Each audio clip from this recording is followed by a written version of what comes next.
All right. Welcome back. This is round number two. We are jumping into capacity from the Strategic Prevention Framework. Say that fast, real three times, real quick. Strategic Prevention Framework. Strategic Prevention Framework.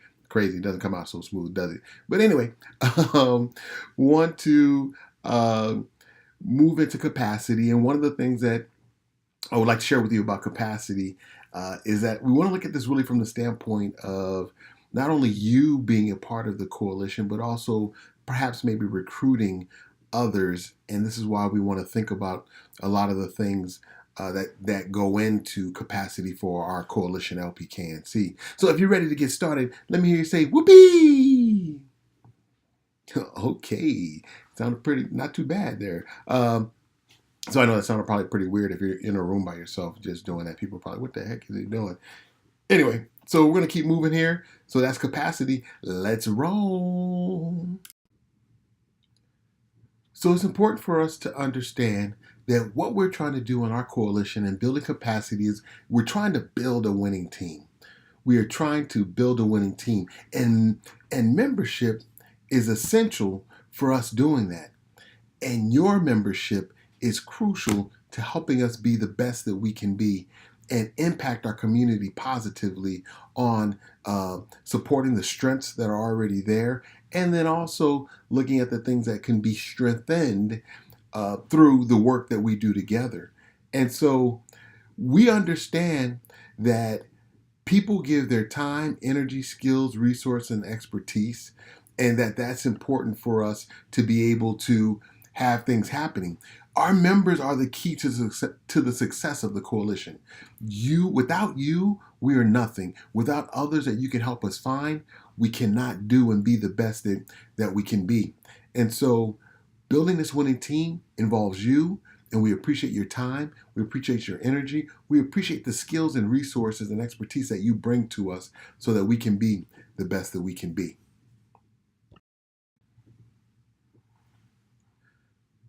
So the other piece of this is that we need the right mix of stakeholders. We need the group of different types of people that bring expertise and resources and skills to help us be successful at what it is that we're trying to do. And in our coalition and the funding that we have, like we mentioned in the assessment piece, is that there's 12 sectors that need to be a part of our stakeholders. And this is specified by the grant itself.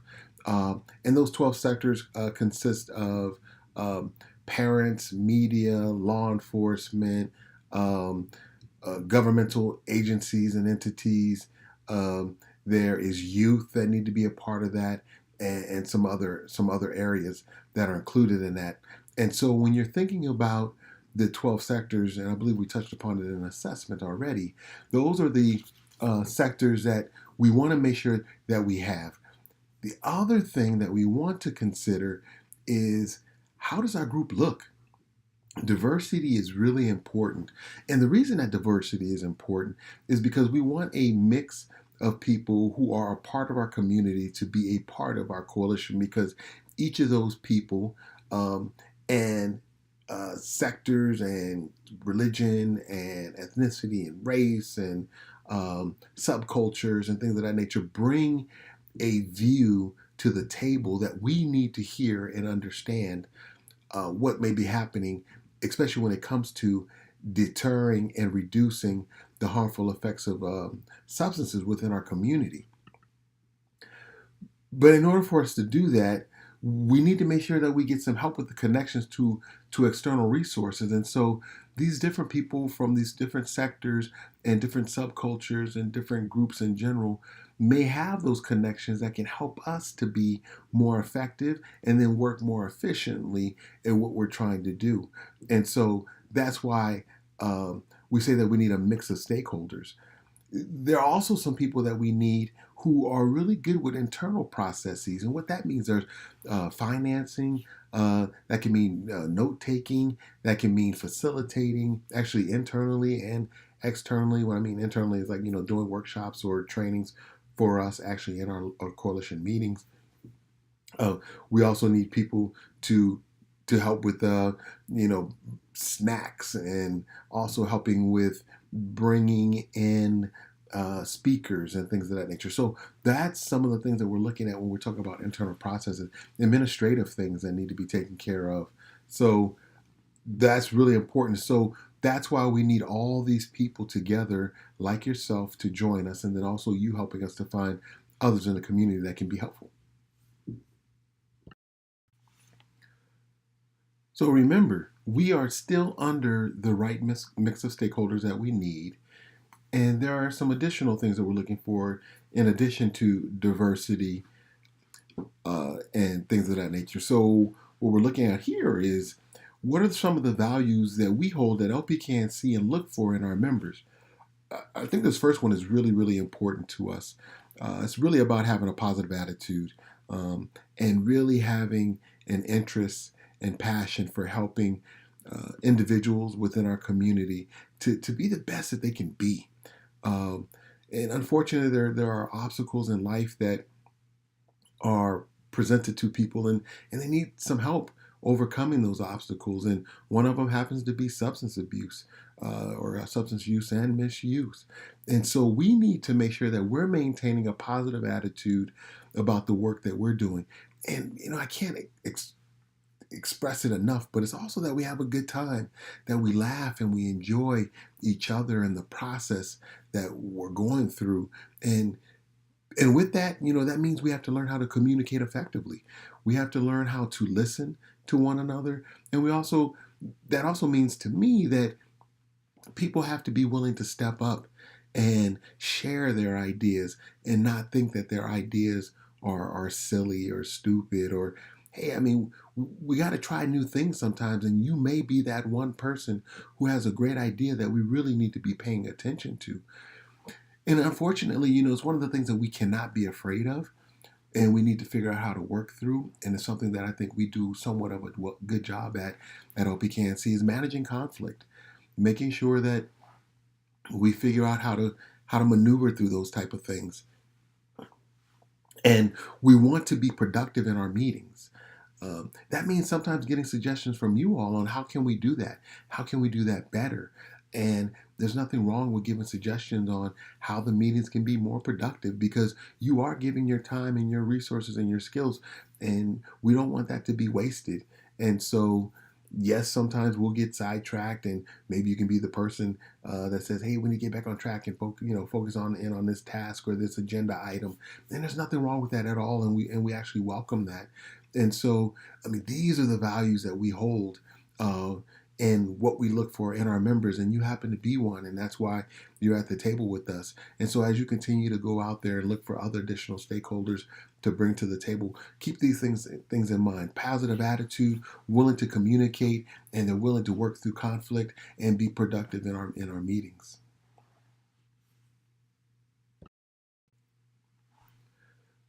So as we continue to move forward, we need to look at effective member selection and recruitment. Effective member selection and recruitment. And so, what does that mean? It's not only about knowing and talking about who we need at the table, but it's also about understanding that we need to have a plan to have the right people. So we need to have a conversation sometimes around, okay, who's not at the table? We have to be okay with saying that, hey, you know what? We don't have any African Americans here, or any Native Americans who are part of our community also, or we don't have anybody from the church here. We don't have, and we haven't heard the voice of youth and things of that nature. So we have to talk about what's our plan to have the right people, and that's just about us having an open dialogue. And sometimes you, as a member, looking around and saying, "Hey, I think somebody's missing from the table, and maybe perhaps we should find somebody," or even you, for that matter, could help us identify that individual, and you reach out to them to invite them to the group. The other thing is that we have to affirm a commitment to cultural competence. And what that means is that we have to be okay and understand that the voices of different people are really important. And we have to affirm that, look, if we're missing somebody, that we can talk about it, and that we need to really hear. We want to know what they think and what's their position on something, so that we don't offend people in our community. And so, if we affirm a commitment to being aware as far as cultural competence is concerned, then the better off we're going to be for our community. The other thing is that we want to think about how our coalition fits into the community as a whole, and it's kind of touches upon what I said earlier. Is that really just, what pockets are we missing, or um, areas are we not considering? The things we have to think about also when we talk about culture and our community is that it is bilingual, it's Spanish and English. And the other question I would have is, a conversation for us to have is, I mean, is there something else or another group or native tongue that we might be missing, that could help us to recruit and run our programs and our environmental strategies more effectively and efficiently? And we have to discuss and document overcoming language barriers and culture issues, which I just said right now. So, there's nothing wrong with us, putting things out in Spanish. There's also nothing wrong with us doing um, presentations bilingually and things of that nature. I mean, that's important to us, and that's because that's who our community is also, and it's awesome.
As we continue to move forward and think about just our member selection and recruitment, we need to think about, and this happens in coalitions and groups in general, right?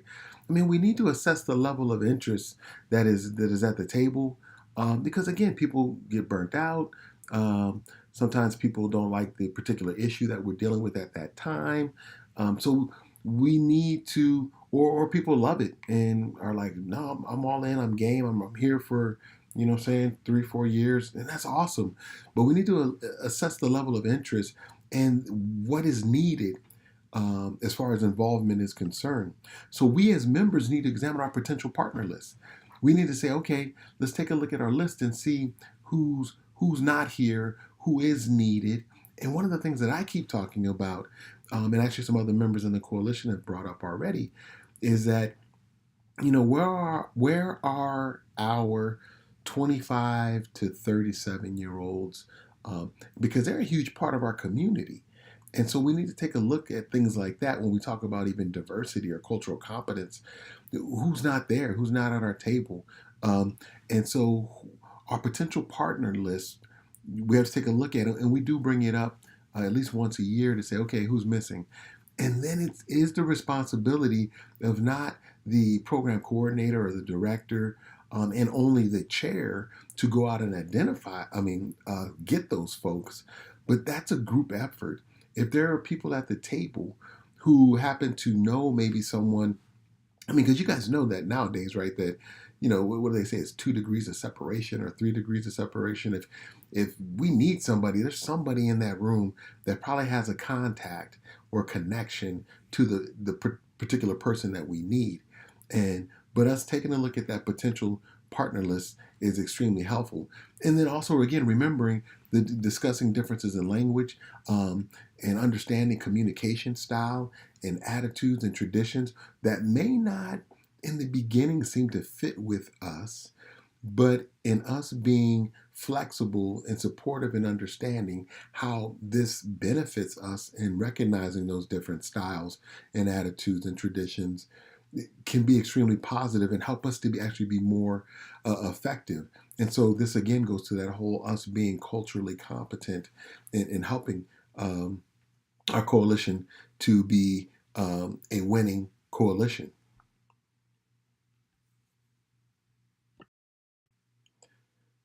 So you may be asking yourself, okay, well, that's great, but how do I do this? Well, what are some things that I can do to help recruit people? Well, we need to recruit and engage folks. And engaging folks means you sharing with them the mission of our coalition and just explaining to them what we do, how we do it, the fun that we like to have, and the laughter that occurs, and how we get along. So that means you personally reaching out to individuals and bringing them to the meeting, and being there with them. Not what we do not want to do is just send one email and then never reach out to them again. I mean, it's going to take a little time. I mean, research has shown that it may take 2 or 3 times to that you actually personally reach out to the individual and remind them about LPKNC. So it's something to really consider. And we have to remember that rejection is going to occur. I mean, people are going to say no, but it might be a no for that particular point in time, because they have some things that might be going on in their life and they just can't really, dedicate the time as we know is needed for participating in the coalition. But maybe a little bit later on, they may be up to it, doing that. Uh, and we need to remember that recruitment and engagement needs to be ongoing. I mean, I would really stress and put the ask out there of you, as do I all the time, and other team members. You know, are you all? We should always be looking around to see who else can we bring or invite to the coalition to help us be effective. And I think that's how, and I know that's how we build and get better. If you're at meetings with other folks or you have other family members who you share this information with, and you might be like, oh wow, man, they might be pretty good at doing A, B, or C. Oh, let me go ahead and invite them to the coalition meeting. And again, if you have people that are young adults, in college or of that age, of college age, invite them. We need that energy. We need the newness of their probably interactions with social media that can help us be more effective in marketing. I mean, that's so huge nowadays. And so this needs to be ongoing, and something that I hope as you continue to work with us and be with us and impact our community positively, that you are thinking, who else can I bring on to help us make this team awesome? You're already there. I know you're awesome. So thank you for being here with us, and being there for your community. But who else? Who else can you bring?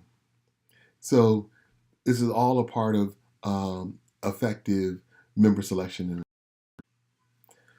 So yes, in dealing with people in the coalition, I mean, there are some things that can come up that we have to work around, the barriers to their participation. It can be challenging because, when's the right time to hold the meeting? Is it during the day at lunchtime? One of the things that we've discussed a lot with LPKNC is we want to allow an opportunity for parents, who may not, their field may not be necessarily, or people in general, who their field may not be related to prevention or behavioral health, where they can come, because we just don't want just peer professionals at the table. What we're really hoping to do is get, again, from those 12 sectors, those different people from different walks of life, who, again, like a media person, may not be involved in prevention issues whatsoever at their job, because maybe they work for, I don't know, billboards or something like that. But there might be a connection there, right? Because billboards do have advertisements for beers, and then, medical marijuana nowadays. And so how can we then maybe tap into them where we have some prevention messages?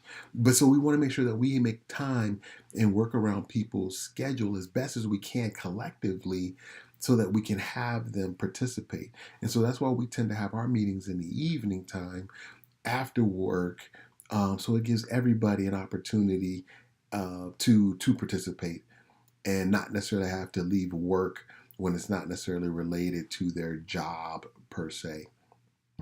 So the other thing that we got to think about is maintaining that member engagement, which is really, really important. And so we need to set clear expectations.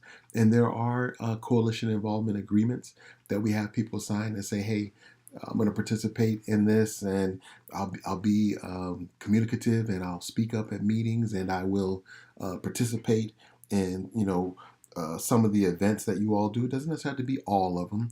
The other thing is that we when setting our expectations, is that we don't necessarily require everyone to come to every meeting. And going back to the work around barriers to participation, the other thing that we're looking at, and I'm not sure 100% how it's going to work, but it's a new world today. And how do we use technology where people perhaps can maybe be at the comforts of their own home and participate? So we use something like GoToMeeting, or you use Zoom, to participate in meetings. So again, that's working around barriers and us being flexible and thinking about that. And once we set those clear expectations, and also setting that clear expectations is about the action items, and clearly delineating who's responsible for what, will help people contribute meaningfully to the coalition and the work. And so in our work groups, we really ask the leads of those work groups to really be thinking about, okay, who can do what by when, and that gives people an understanding that, hey, I'm supposed to be participating in this. This is just not a coalition where we just give information, because that's not really worth your time. But we want you to be planning. We want you to be participatory, and we want you to be action oriented.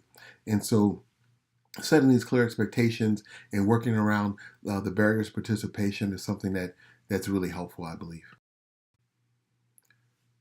So we're talking about organizing our coalition for success. There's some things that we need to do in order for that to work. And one of those is that we need to have clear roles in organizational structure.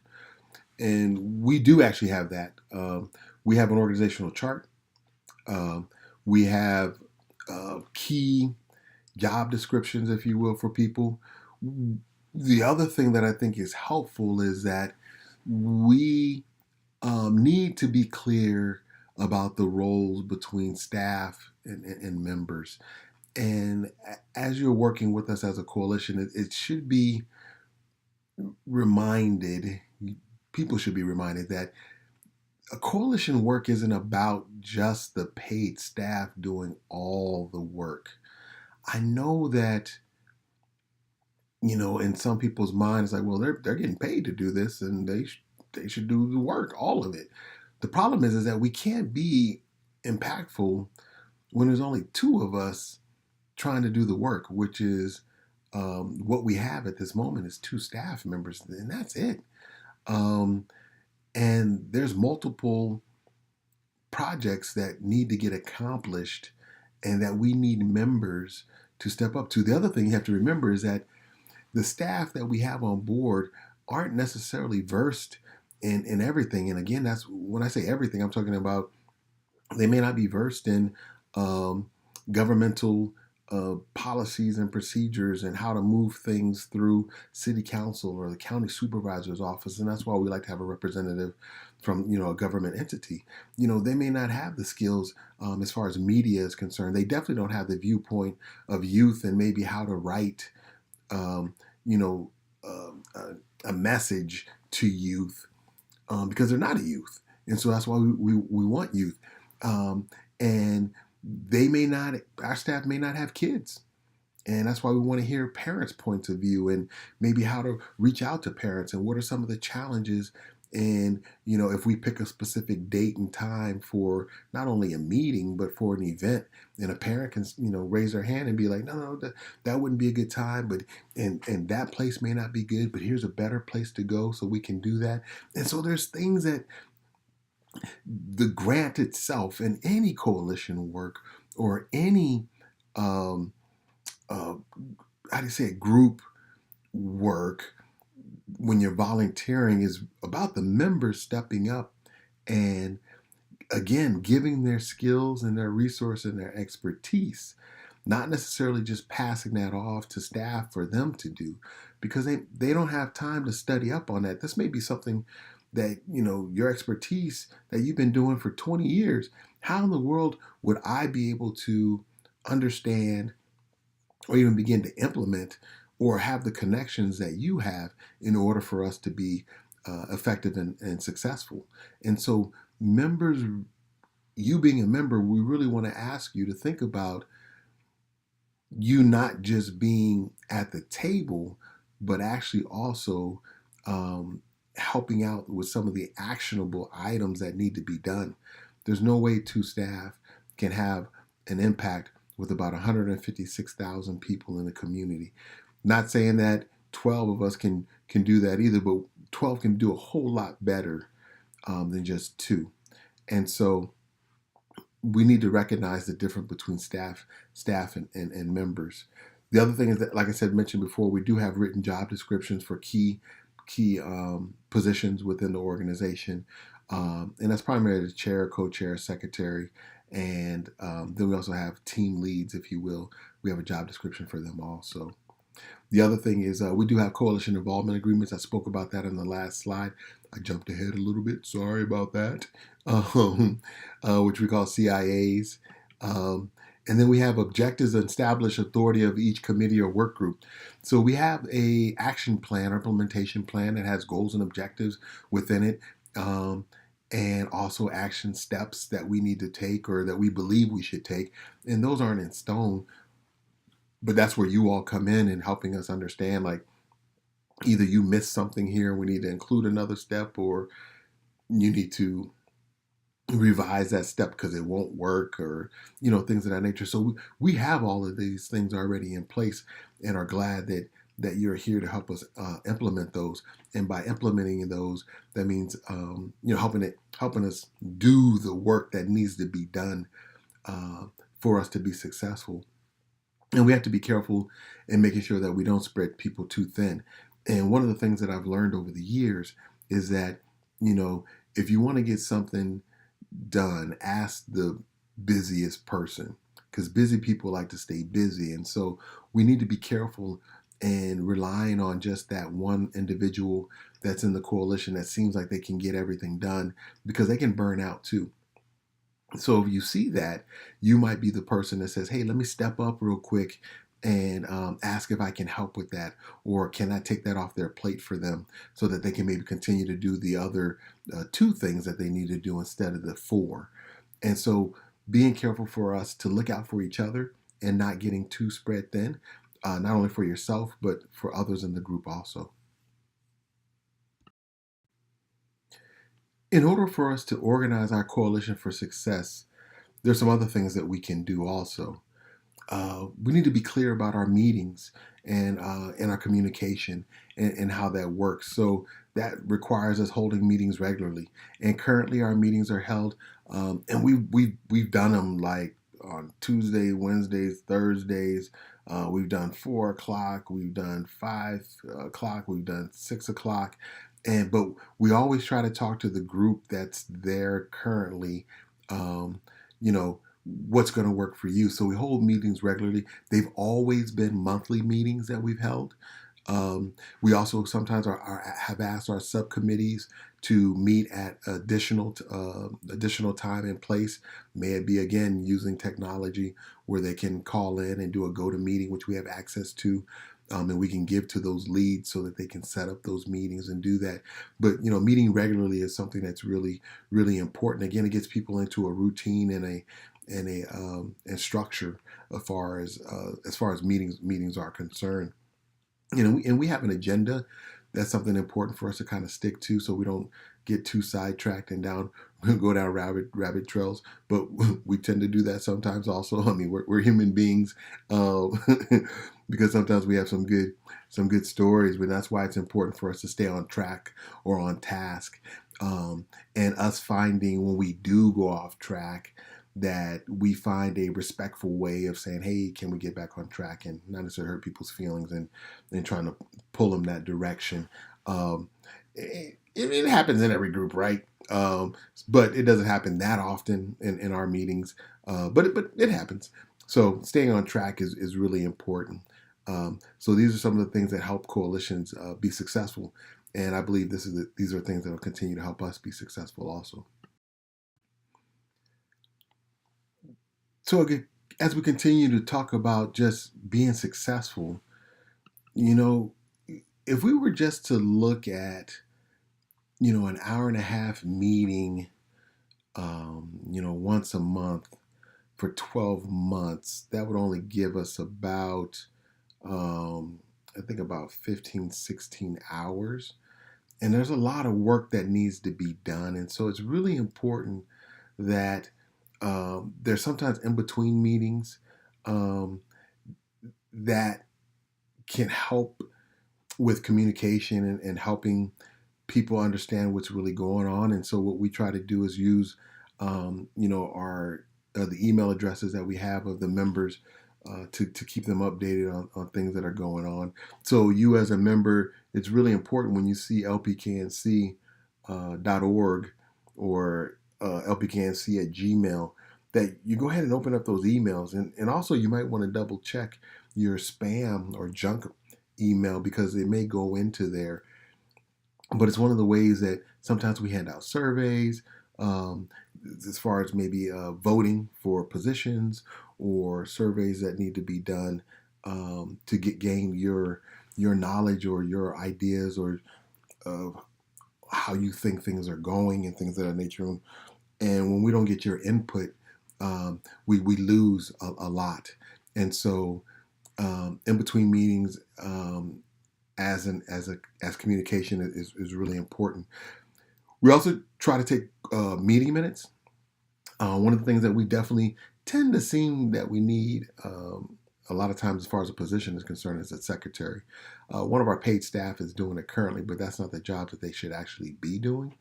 And we should be having a community member actually, taking those meeting minutes for the coalition. And so, but quality meeting minutes is something that we strive to do, and I feel that we've been doing a pretty good job at that thus far. So if you know somebody, or even yourself, who may be willing to take on that role, don't be scared to throw your hands up in the air and wave them like you just don't care, to say, hey, I don't mind being a secretary and helping out with that. So the other thing is that, use of technology. We'll always try to maybe have a laptop at the meeting in order for somebody to take minutes right then and there. And then also, again, we use SurveyMonkey a lot to get people's input, and like even Doodle to figure out other meeting times or meetings for subgroup committees and things of that nature. So these are some of the things that we consider when we think about having a coalition that's extremely successful.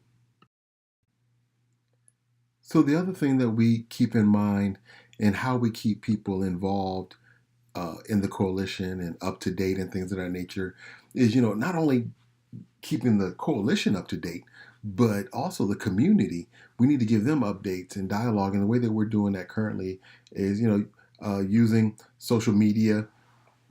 We don't have a newsletter at this time or a blog. But again, if somebody has that expertise and skill and it's something that they would like to do, we'd love for them to step up because, again, with just two of us actually as paid staff, it's difficult in order for us to do all these things. So you can see again why the synergy of having 12 plus people a part of this is extremely important. But we use Facebook as one of our main means of communication to our community. And again, interested in those who might be interested in writing a newsletter or a blog.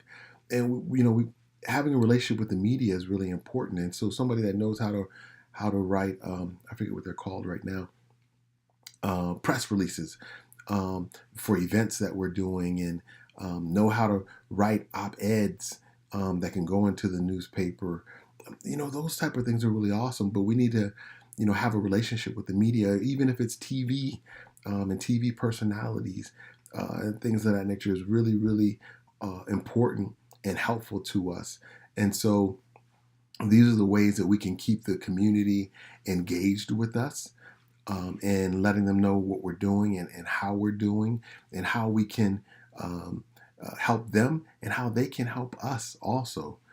So other things to consider when we're looking at success for our coalition. So I'm switching gears a little bit now, right? When we're talking about some of the things that are needed there in order to be a successful coalition, according to the research through CADCA, Community Anti-Drugs Coalitions of America, they've also stated that, when we're looking at leadership for the long haul, these are things that take some time, and we have to understand that we need to pay attention to the different aspects of a leadership that can be within a group of people or a group. And there's people who are good facilitators.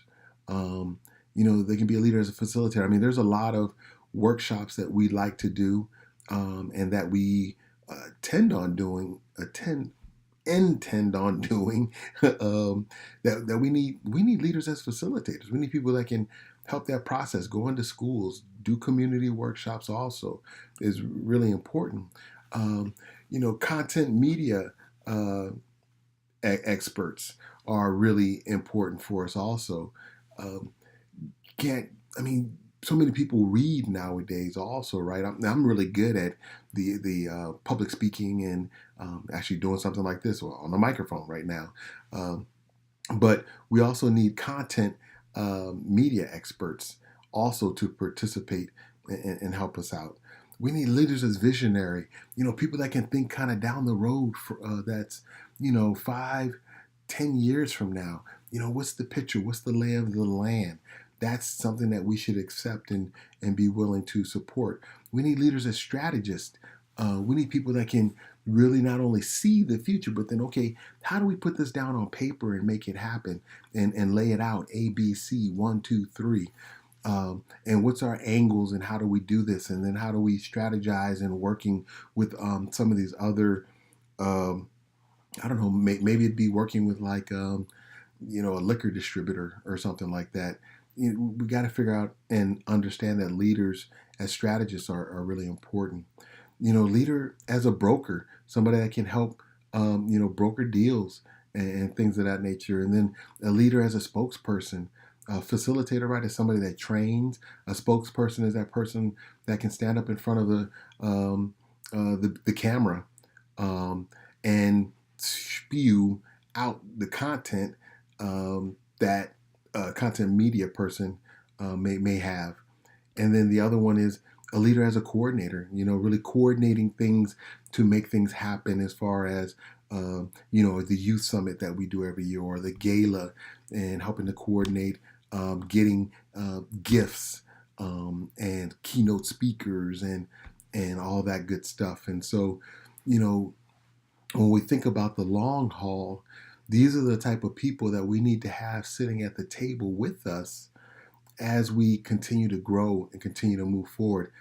And it's something that I really long for seeing within us as we move forward in developing LPCAN-C, and as it will get stronger as time moves forward.